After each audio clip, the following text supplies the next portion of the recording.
This week on the 3RINGS podcast. We can't just say yes because it's big. This is where you should be making your money. That would have been a tiring day for those dancers. They're just not parting with enough of that sponsorship money. Oh, I'm going to come right out and say I think Pineapple is dying a death. By the end of it, the entire field was just covered in dancers. Even if they came to us with, we've only got £100 per dancer, we'd be like, do one. Welcome to the second episode of the 3RINGS podcast, where we discuss industry issues, news and stories. My name's Stuart Bishop and I'm here with my fellow director, Bailey J. Muir. Hey Stuart, how you doing? I'm doing good. Thank you very much for asking. Wonderful. So people, if you've not already, get down below, hit a like on the video, subscribe to the channel and hit the notification bell up top, and then you'll know all about it when we release next week's episode. Right, let me tell you guys what is on today's show. We've got 4 brand new topics, and the first thing we're going to be discussing is something that is blowing up on TikTok, which is Shay's Dance Archive. And then we're going to be discussing the new kid on the block, Playground London. Further on, we're going to go on to what makes a great Super Bowl halftime show as we hear the news that Usher has been announced. And then finally, we're going to be reporting on the Black Sabbath Ballet and also the Cinderella controversy. If you don't know what it is, wait until the end and you'll see. Right, okay, let's get on to the first topic then. We're always going on about the fact that we feel that dance is being lost in, over the period of time. Technical jazz and different styles seem to be used less and less than just bog standard commercial styles in videos. Bailey, it was you who told me about this, so why don't you take the lead on this topic? There is a new music video, well I say new, it's actually been out about a month or two, but there's a music video out there which has just been blowing up all over social media, which is Jungle's Back to 74, choreographed by an incredible artist called Shay, and the public are just going wild for it.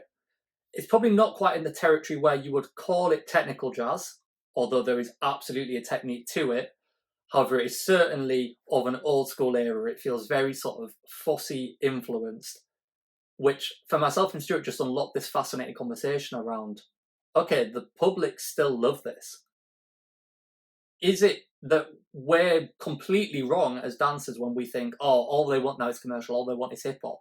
It's a video you're going to watch. This is the thing, a lot of videos nowadays, it's like dancers become once again sort of just background, where dance can really tell a story, as we know, and when I watched that video, I was like, first of all, I was like, that would have been a tiring day for those dancers, because they would have had to have done it, a lot of times, a lot of angles, and it's proper, it's proper dance. It's energetic dance. It's at one point they're doing the frug. Is it the frug? Is that what it's called? I'm sure it's the frug. Yeah, they're doing that, and it's the whole time they're doing this kind of rhythm in their bodies. So when you say it's blowing up on TikTok, what does that mean when it blows up on TikTok? And what does that look like for a music video? How much more, blowing up on TikTok, does that guarantee it to be a hit or what? Essentially in this day and age, yeah, because it's just racking up numbers. And obviously, kind of as we were discussing last week, where the business model of the music industry is flipped, the way that song is scaling views on YouTube, they're bound to be making money off, because the public have just gone wild for this dance style that they've not seen for 40, 50 years, really, other than a very musical theatre environment. However, also, obviously, that video is going to have been converting people to go and listen to that song on Spotify, iTunes as well. So not only is it going to be YouTube monetization, but it's going to be massively helping their streaming numbers, which is where artists make their money nowadays. To see dance like that, and they're not pirouetting or they're not jumping in the air, but they're you've got to be trained to do that kind of style, otherwise you're just not going to look good. This is it. It's got that different type of energy pulsing through it, which is so different than what is presented. It does demand something completely different from the dancers in terms of technique, even if that technique isn't like crazy pirouettes. But it also unlocks this interesting conversation around, what actually creates an iconic music video now? If I was to try and think of the most iconic music video from the past 10 years, I would automatically go to the Sia videos where you've got Maddie Ziegler as a star. And that obviously is like technical perfection. For the public, this is obviously what they like. Those Sia videos, that's what becomes a classic. They see this back on 74 and they love it. It is really making me think, are we actually giving the public what they want? Or are we putting out the styles that the dancers want to dance?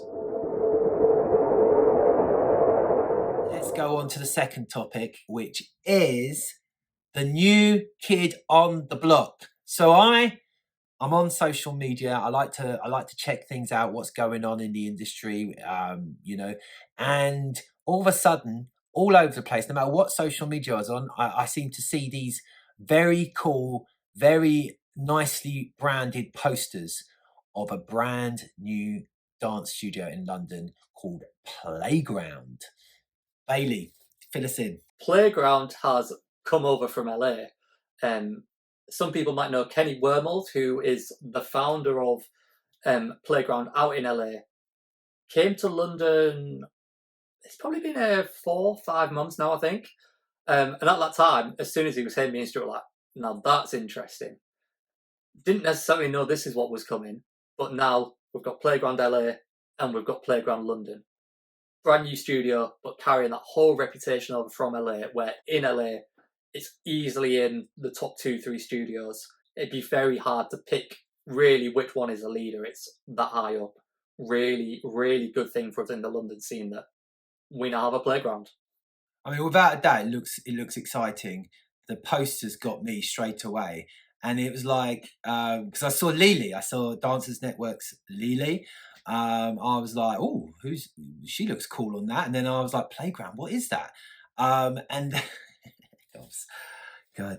At one point when I was a choreographer, I knew about everything, all the dancers, all the choreographers. But if you're not choreographing, if you're not completely, it's like things change so quickly. Obviously I know of Millennium and that, but yeah, so I'm thinking, wow, this looks fantastic, and they've got they're inviting all the big hitters, it seems. But it begs the question: is there room for new studios? And if new studios come, will old studios have to go? Now, the reason I say this because obviously in literally a space of a week, I see Playground, which looks fantastic. Then I've been walking past a studio in Finsbury Park for a while. Which has got great branding on the front of it. I don't know, I haven't seen their branding, their proper branding yet or whatever, but they had like this cool sort of pictures up in the windows, and I've been walking past it for months. And you then said, oh, there's a new studio in Finsbury Park. I said, I've walked past it, and that is called, what is it, the Manor? Is it the Manor London or just the Manor? I'm not sure, to be honest. At the minute, I'm calling it the Manor, but I'll probably made that up myself. Who knows? I don't think it's actually opened yet. On the Instagram, it says open in October, so it's any time. By the time this podcast comes out, maybe it is already open. But yeah, at the minute, it's not quite there. But they've just started to announce teachers, and they've got all those exact same big hitters. Surely that means some studios are going to start losing out on these big hitters, and we've seen that over the last few years where during the pandemic, Pineapple kind of had an exodus for all different reasons. I taught there for 22 years. The reason I left was because they were asking me to do, I had to do online. I didn't want to teach online, talking. I want to be in person. So I was just like, do you know what? That's it for me. And I know other teachers left for the same reason and for other reasons. So then people go to base, but, base, as we talked about last week, is maybe base is seeing, if Playground's coming and the Manor's coming, maybe that's why we need to have their upcoming college. What's your opinion on that? Is there too many studios now? Yeah, I definitely think there is a risk of that coming.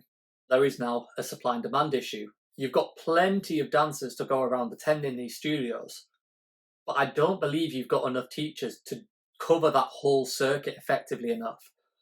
Obviously, at the minute, we've kind of got Base and Pineapple coinciding with each other. Most of your top hitters at this point in time, you would say, were at base. When those top hitters then start spreading to a manor, to a playground, how are any of those studios all going to be able to coincidingly fill up those spaces? It doesn't feel like it can work. It doesn't feel like there are enough in-demand classes around to be able to actually support the model.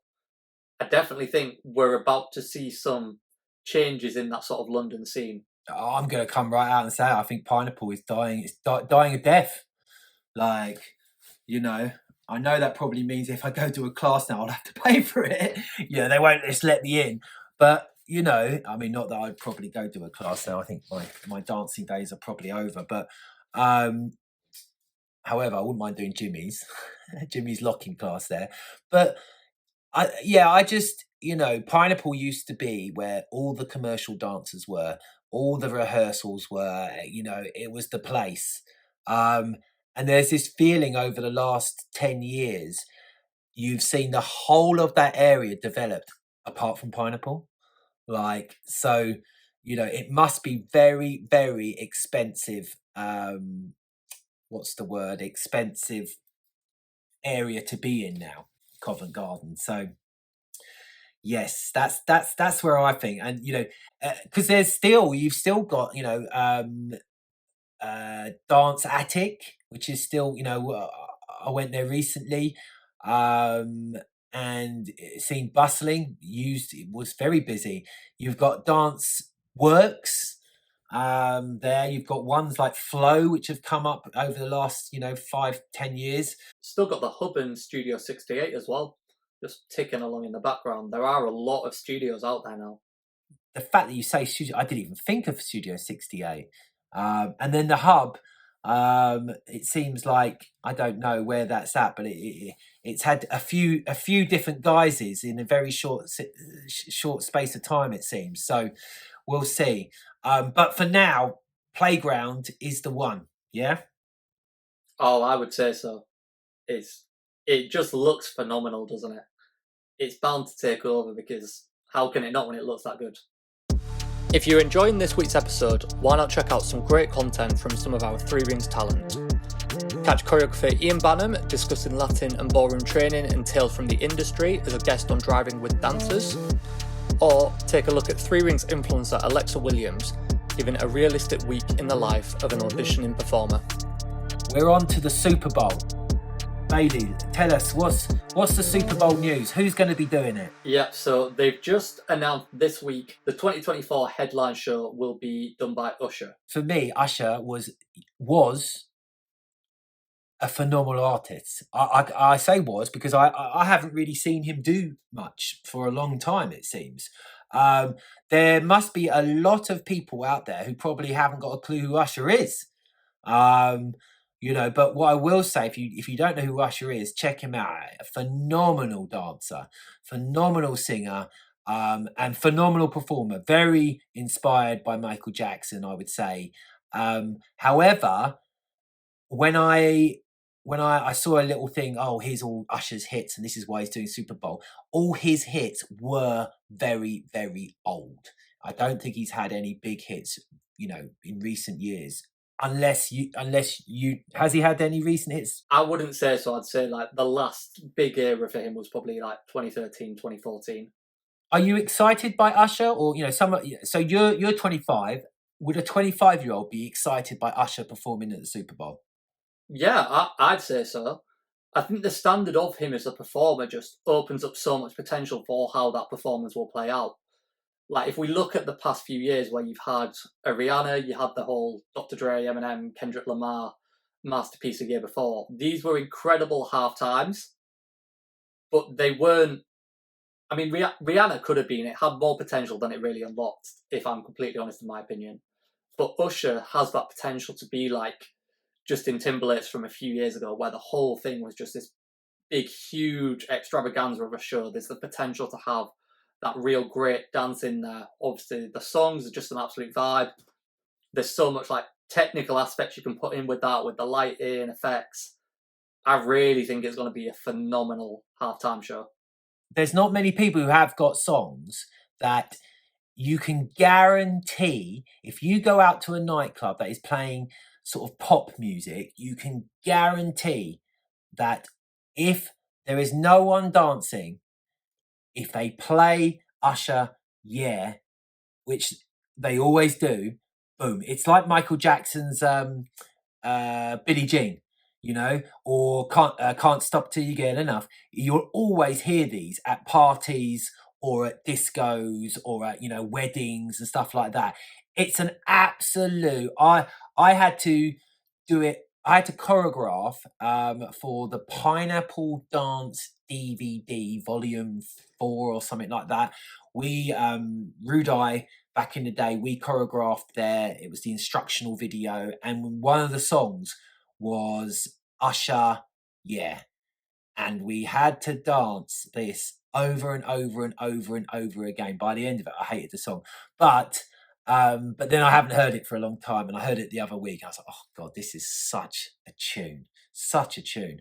But why do you think Usher's been picked? Don't you think it's a strange like pick? It definitely is a strange choice because they do usually go for someone who feels very current.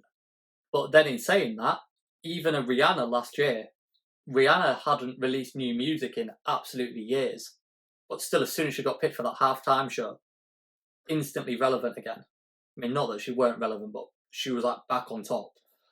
And maybe that's exactly what's going on with Usher. Maybe this is actually built to promote some sort of comeback. Maybe he's got a tour coming, a new album, etc. It feels like that could be the platform. For example, if we look at like an artist like The Weeknd who did it a few years ago, off the back of his halftime show, he literally like doubled his ticket sales for his tour overnight. So it's a real marketing platform for the artists. Right. So, what makes a good halftime show then? For me, I remember Madonna's one. Madonna's one a few years back, not a few, probably 5, 10 years, I don't know, 5 years ago or whatever. But she was sensational, absolutely sensational. She had great dancers. The lighting was all amazing. I prefer that type of one to like a Dr. Dre one. The Dr. Dre was brilliant just because it was who it was. You know, you had Eminem there, you had um, all what's his name hanging, 50 Cent, yeah, and then Kendrick Lamar, who I actually don't know that much about Kendrick Lamar. I felt like, oh, why is he jumping on in it? But for the younger generation, you all love Kendrick Lamar. So yes, what makes a good halftime show for you? I would say the scale of the show. I think because of the venue you're performing in, obviously those football fields are so huge. It's like you've got to fill the field. This is something I think Justin Timberlake absolutely smashed. I mean, I'm a huge Justin Timberlake fan, so I'm probably totally biased here. But the way he went from inside the stadium at the very start, then he came out, by the end of it, the entire field was just covered in dancers. There was barely an empty space. And I think that's what it takes. Something like the Dr. Dre one, as iconic as it was, because they used those little like block houses, it stayed so central to the middle that it just felt like it was built to be on like an X Factor stage. It didn't feel like it was made for that stadium. For me, I think the key is that the creative is made for a stadium. It's not just a random concept that they chuck in there. Yeah, no, I know what you mean regarding the Dr. Dre one was just, it was about just the people, wasn't it? You know? Yeah, that's it. It was too contained. Yeah. And then it's so funny because you look back down the line, everyone made such a big thing of the Michael Jackson one. But at the time, you know, before that, no one was doing big shows. So Michael Jackson kind of sort of started it. But now they've taken it to a different level. Some of the lighting that they do on the floor and just, it's phenomenal, isn't it? This is it. It's that production value that makes it. All the technical elements, all of the dancers, is what really brings it together. And this leads us perfectly into talking about how those artists are going to get paid. It's not only the dancers who traditionally haven't been paid, it's almost everyone across the production, the lighting guys, the sound, the whole lot. The only thing they've really paid for is the equipment, the sets. Personnel wise, everyone has essentially been for free, which is just crazy. To give you a few stats, So Apple are the people who currently present the halftime show. People will probably know it used to be Pepsi. Apple's sponsorship deal with the NFL means that Apple pay them £50 million, not £50 million, Apple pay them $50 million per year for the halftime show. The NFL, on average, are only giving the artist performing a $15 million budget for that performance. So the NFL are just pocketing 35 million of that, and then the artists are scrabbling around to try and get everything else done. And it's just not enough money. As much as that sounds like a huge amount right now, when you break it down to all the people needed to create something of that scale, it's just not. For example, to give a real life scenario, The Weeknd, when he did it a few years ago, he got given a £13 million production budget. He topped it up with, I keep saying pounds, sorry, dollars. He had to top that up with a further 7 million of his own money to achieve the show he wanted. And at that point in time, that was still without paying the dancers, without paying half of the technical personnel around him. They're just not parting with enough of that sponsorship money. So you're saying, let's go to what we know, the dancers, for example. The dancers, they've been doing it for free. Are they? So what about this year, Usher? Almost every halftime show there's been, the dancers have been on there for free. However, from the back of Dr. Dre's halftime performance, it finally started to break on social media around this sort of outrage around it, and it really took off. Shout out to Taja Riley on this over in the US, because she absolutely led the way. Such a shining light for our industry. Anyone watching, if you don't know who she is, please go and check her out. There's so much you can learn.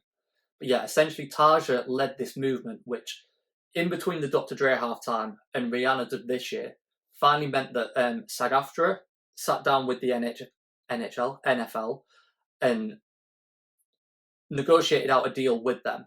So the artists, well, the dancers at least, as of Rihanna's performance, now get paid $15 per hour. Wow. Amazing. Yeah, amazing, isn't it? Do you know what? But people in America, it seems, right, it's up to SAG-AFTRA to do everything, yeah? And it seems like they're much more successful than I'm not even going to name the travesty of an organisation we have over here in the UK. But what's it got to do with SAG-AFTRA? Surely, where are they getting the dancers from? Surely the dancers are being booked through agents and management. So it comes down to the management, surely, right? No, we're not. I'm not set. If someone came to us and said, right, yeah, we want all your dancers, 3RINGS dancers to perform at, Great Bowl in the UK, we'd be like, yeah, do one, even if they came to us with, we've only got £100 per dancer, we'd be like, do one. I'm not expecting fucking equity, excuse my language, to ever sort out stuff for us. It comes down to us as individual agents and managers to say absolutely no. So what the hell has happened there? How on earth has it gone on for so long and then got to $15? $15. So by all accounts, the dancers have always been put through agencies and managers. So it is really a failure at the agency and manager level. And I would still say, even to this day, yeah, they're now getting paid, but $15 per hour is not remotely enough. And I mean, even for SAG-AFTRA, I don't understand why they've agreed to that. It's mental. That's what you get paid in bloody working at the co-op or Tesco's. Yeah, exactly. Just to make this ultra clear how these figures convert to the budget, I've wrote down a whole breakdown that I just want to take us through so dancers understand exactly where these fees come from and exactly why they are wrong. So, your average contract length for the Super Bowl is 9 lots of 9-hour-long days. On the basis of $15 per hour, this makes the contract worth a total of $1,215. When presented as a package fee like this, for some people that may sound good. However, this way of presenting the fee is exactly the issue. To expose the issue, Let's scale this contract instead using the UK average for commercial dancers, which is £350 per day. As the UK dancer tends to work a 10-hour day, this makes the fee £35 per hour. When we convert £35 into dollars, we are now working with a value of approx $42.25. This means for the full contract, using the industry average, each dancer should be paid a total of $3,422.25, making the current fees over $2,000 below industry average. Finally, to expose how easily the Super Bowl could do better, your average Super Bowl commercial costs $6.5 million. This means if they aired one more commercial during the Super Bowl and used that money to pay for dancers, they could afford to hire 1,899 dancers at the correct rate. It's clear from these stats, there is no problem here other than the fact they simply don't want to pay properly. You can see how dancers would want to do it, right? So whether, can you say, well, it's the dancers who should be saying the final, no, I'm not going to do it for that price. No, it shouldn't be the dancer. The dancers have no idea what they should be and what they shouldn't. Yeah, you can say as much as you want about, oh no, there's these organisations sorting this out, but if they knew what they were doing, these things would have been sorted out years ago. It's the agents and the managers and people higher up who are the ones in control of all this. And, as an agent, we know we ain't going to take any shit from anyone. You can't afford it. I don't care who you are. Yeah. Whether you are small budget making a little video, personal project, or a big thing, you got to pay for for the services that you're using. It's as simple as that. Because the lighting, we've been here so many times before. The lighting, the cameramen, the catering, all these things, they're not giving it for cheap or for free. Well, at the Super Bowl they are. You say for the Super Bowl, they're mugs. They're mugs. And this is a problem. The agent should have it locked in before the talent even get a sniff of an opportunity. Because there is obviously this side, it's a great credit on the CV. But this is exactly the mentality that we need to dispel from the industry. You shouldn't be working for free for the sake of a credit. The argument the client will try to give is that the music artist is also working for free. For example, Michael Jackson weren't paid, The Weeknd weren't paid, Justin Timberlake weren't paid. But the difference here is they are there marketing their product. They will directly get concert ticket sales, streaming numbers, YouTube monetization off the back of that performance. So they will still make money. Yourself as the dancers, you don't have a product to market. If we're going to have a Maddie Ziegler halftime show, then cool if Maddie Ziegler wants to go and do it for free to sell her tour. But as the backing dancers, it's just not acceptable. You are not benefiting enough from just that credit to be out there doing it for free or even for cheap. When Madonna did hers, I remember she had Les Twins in her performance. Now, if they were doing it for free, it didn't matter whether they're being paid at that point because they were featured right there. They would have made money off the back of that. Now, if someone sends us we've had show reels before and it's got, they've done the Brit Awards set for, there's 100 people on stage here and I can't even see who it is. So they could just make that shit up. Do you know what I mean? You could, in fact, I've danced in 15 Super Bowls. You would never know. I could show you. Yes, there you go. There's the Weeknd's performance. I'm right there, but you can't see because I wasn't one of the featured. I'm just one of the, But obviously, Les Twins. I'm sure they would have been being paid. Do you know what I mean? By Madonna, I'm sure. However, it is, if you are featured, there is so much more to be leveraged. But as a normal dancer, you're not featured. You're just a bod, basically, just a body. Yeah, this is it. We can't let it slide just because it's the big job. These big jobs are exactly what should be allowing a dancer's career to be a consistent career, to be well paying, to support their lifestyle. If we're not getting that from the big jobs, where the hell are we getting it from? we can't just say yes because it's big. This is where you should be making your money. It's another subject that we're going to need to talk about, isn't it? Because when we were doing the notes, we were going to talk more about Usher, but we both said, we're going to just go into a rant there about. I mean, it's just disgusting. It's just disgusting, and it's weak artists. It's weak mentality. It is of and it's all the way through the industry. It's weak. Once you get to the entertainment industry, where it becomes more business-like, people are wiser. But, performing arts level, dancers, musical theatre, it's like everyone has got a weak mentality. They don't dare to say. It's like so many policies and issues that we're seeing being discussed here in the UK. It's like, God, how long do you want to talk about them? Just bloody get on with it and do some action. Like, can I just play devil's advocate on that? Play devil's advocate. Go on. Is it that the artists are weak? Can you actually blame the artists for that? From my side, I would say it's just the agents and managers being weak. Because literally, I have no interest in dancing anymore. But if someone was to call me up tomorrow and say that there's an opportunity to go and dance behind Justin Timberlake, I'd pay to go and do that. Never mind do it for free. I don't know if you can blame the artists. I think actually just the artists shouldn't be told until it's been sorted.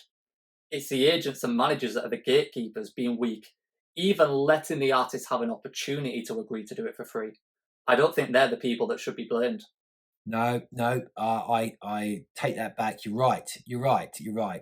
However, an artist does need to have their own house in order of self-respect and dignity for where, if Michael Jackson was alive and in fact, when Michael Jackson, true story, originally before Mark Summers was booked to, because Mark Summers was going to provide, I think, the extras and the background for the tour of Michael Jackson, the Michael Jackson tour, when he came here, before he died, basically.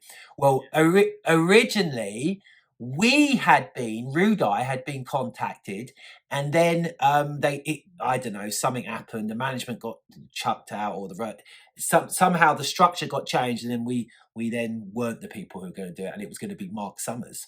So, but the point of that is I would have done it. I remember thinking at that point, I was a very successful choreographer. At that point, though, I was thinking, hey, even though I'm a successful choreographer and I'm doing TV shows and pop stars and all this, if Jacko wanted me on there being a little begging boy on the Earth song, or We Are the World, holding hands up, I would have been there. I would have been there absolutely for free.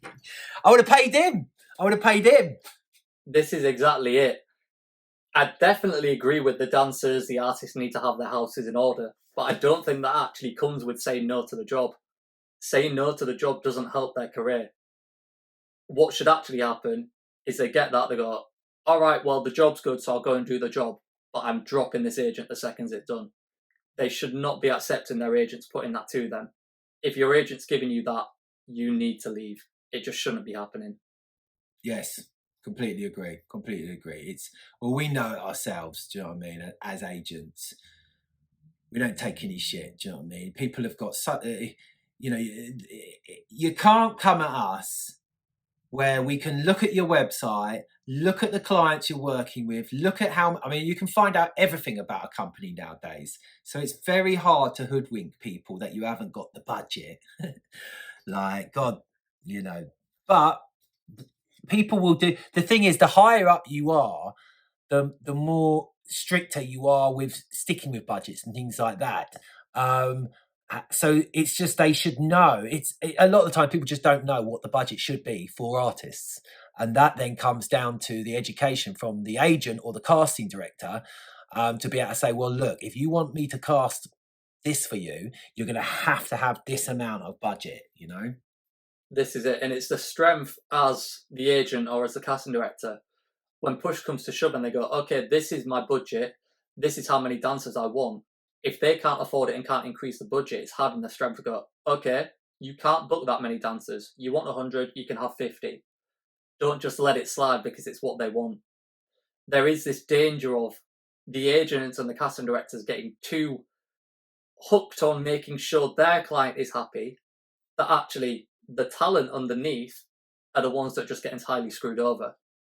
It's like everyone's moving too selfishly in the industry. We've got to stay strong for the people we look after. Yes, we should. Right. So, final topic, and this is off the back of last week. If you haven't seen the first episode, we were discussing. There was a recent Ballet BBC documentary which had awful allegations in regards to abuse and fat shaming and all sorts. However, we talked about that, but we also talked about the fact that we feel that coming from a marketing point of view, as well as three rings, we also have 3R Media, and from a marketing point of view, we were saying, look, ballet's dying basically. Unless they come up with radical ideas, it's not going to happen. Ballet is gradually going to die because it's becoming an art form which actually doesn't suit the tastes and the patterns and behaviors of humans today. It's changing. We don't want stick thin people. We want healthy people, and it's not allowed now, really. It's not socially acceptable. So we were sort of saying, look, there's a lot of things in ballet that is killing it. Fast forward to this week, and there's two ballet stories. First one is that there is a Black Sabbath ballet, which I actually haven't got down who's doing it. Which I should. It's the Birmingham Royal Ballet. I knew it was Birmingham, yeah, and that makes sense because Black Sabbath, Ozzy Osbourne is Birmingham's favourite son, and which I always whenever I don't know if you remember the Osbournes, as in the original series of the Osbournes. It's so long ago now, but I was always stoked that he was British. Yay! And then the other radical thing. So there's that. I'm going to get your point of view on these in a minute. Is the whole Cinderella controversy? If you haven't seen it, type in Cinderella Piers Morgan.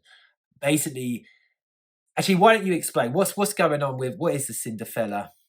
Yeah, so Cinderella is a production getting put on by the Scottish Ballet, where essentially the role of Cinderella is going to have one guy engaged to play the role and one woman engaged to play the role. And they're going to take the audience by surprise every night as to which person they see. It's not going to be announced, just when the curtain goes up, you'll suddenly find out which version of the show you're seeing. So it's using this element of surprise as a marketing technique, which essentially hit Piers Morgan with controversy around whether it is okay or not for a guy to be playing Cinderella. And really, from what myself and Stuart are seeing, it was completely the wrong argument. Well, just an argument that didn't need to be posed, to be honest. What is actually good to recognise here is that is a genius move on Ballet's behalf. They found something unique, they found the niche that can get people coming in. The element of surprise is the greatest form of marketing. It's a genius idea. For me, it was like, well, there you go. This is it. This is the radical thing you need, because look what's happening. You've got Piers Morgan talking, going on. No news is bad news, basically. That is going to be sold out. It's going to be sold out. You watch. Oh, without a doubt, this is it. There's going to be tens of thousands of more people knowing that this ballet is on than have known that there's ever been a ballet production in the past 10 years. It's a genius move. Like, they probably knew a Piers Morgan show would pick that up, and they betted on it, and it's come true. I think they will have been sat there watching that, being like, yep, we got what we wanted. And it's just so refreshing to see ballet actually exploring these new ideas and way of presenting their art that is going to appeal to a mainstream. To tie it back in with the Black Sabbath ballet, it's putting that modernised edge. As dancers, we all love going to see a Swan Lake or a Nutcracker, but these are the ballets that everyone knows are 100, 200, 300 years old. they don't have that same modern day appeal. So it's picking it up and shifting that genre. For example, to draw a comparison with Shakespeare, this is exactly where a Lion King can come along and pick up a Shakespeare story and deliver it through a modern day medium. And it becomes its own standalone. But for a real Shakespeare fan, then they're going, oh, okay, Shakespeare's still alive, it's still modern. Because of Lion King, Shakespeare's going to be told for at least another 100 years worth on top of what its lifespan maybe would have been beforehand. This is what Ballet needs to tap into, and it looks like is tapping into from these two stories. Hold on, time out. What? What are you saying there? The Lion King? Are you saying the Lion King's based on Shakespeare? Yeah, the Lion King is Hamlet or Macbeth. Let me Google it.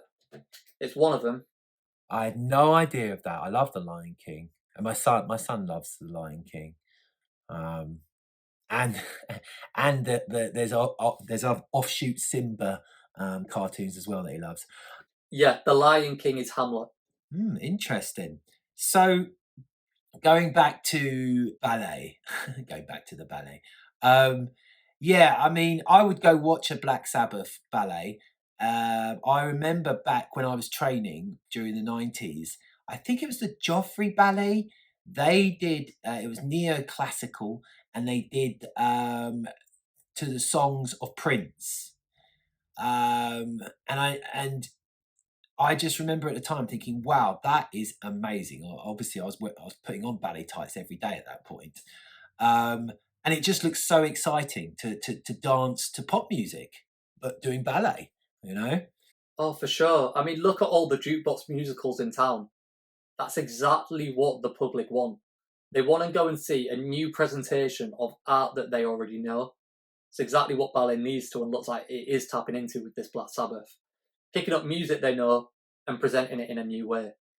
It really feels like this week, these two stories, it's tapping into what the future of ballet looks like. It gives me hope back for that genre that only a week ago I was like, nah, it's lost unless something changes. Well, a Black Sabbath ballet, I mean, it just sounds amazing, do you know what I mean? Yeah, and I mean, when you look at these Black Sabbath ballets as well, when you look at the imagery from that production, it looks of this sort of era where actually a Netflix could look at that and be like, you know what, that looks interesting, let's scale that up to a movie set and produce it. And we may actually get a great ballet movie.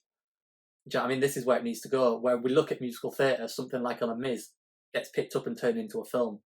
Feels like ballet might just be starting to hit on this territory now, where something is about to crack back off. The genre could suddenly get reignited. It really is an incredible concept. Well, you know what's happened, Bailey, don't you? You know what's happened. The whole ballet world watched our first episode and they were like, Bailey, you're right. We've got to sort it out. Yeah, that's it. They snuck into our channel because at the time of recording, we've not even released it yet, but good on them. Look, let me tell you something. If ballet now becomes like this, the bigger than it ever is, they'll be able to go back into the history and go, look, it was these two guys who struck a chord with someone watching. I'm sure we've got like the elitists, they're sitting there of ballet, you know, the owners of the Royal and this and Bolshoi. Just, you know, what should I watch this week? Oh, I'll watch Bishop and Bailey. It's not Bishop and Bailey, it's 3RINGS. 3RINGS podcast. That's what they're watching. Yeah, that's it. It doesn't take any time at all to plan these ballets, does it? It's easy. Yeah, they literally did it. They did it and got the advert out on the stage. I saw it on the stage notifications, mail shot. That's how I heard about it. So, yeah, they obviously got that out very quickly after not watching our podcast, because the first one, it hasn't even been released yet, this one yet, has it? No, not yet. Anyway, well, great episode, if I do say so myself. So before you leave us, if you haven't already, get down below, give us a like, give us a comment, subscribe to the channel, and make sure you've got that notification bell on. So yeah, there it is. Thank you very much for joining us. Thank you, Bailey. Nice one, Stuart. I'll see you next week. And I'll see you and Bailey again. Well, I'll see you in a minute, Bailey. We're gonna have a meeting, We've got to have a meeting about things, agency stuff. But for the rest of you, we'll see each other next week's episode. Take care.